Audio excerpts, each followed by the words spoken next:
डोकरी। पीपल party chairman मोहतरम जनाब बिलावल भुट्टो ज़रदारी साहब के ख़ास हिदायतुनि ते 11/7/2020 ते पाकिस्तान पीपल पार्टी जे तरफ़ां कोरोना वायरस जे वधंदड़ मर्ज़ जी आगाही मुहिम जे लाइ मास्क विरहाया विया।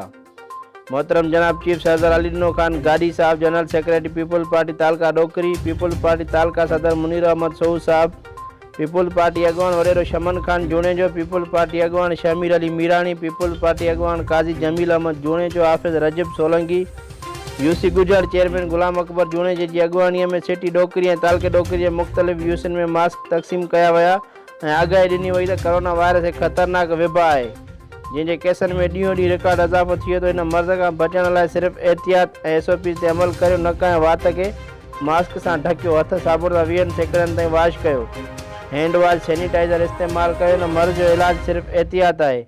खुदारा पाण ऐं पंहिंजे बचनि ऐं पाड़ेसिरनि ते रहम करियो ऐं एहतियात कयो, पंहिंजूं ज़िंदगियूं बचायो। Report Bilawal Junejo, Sindh social news डोकरी।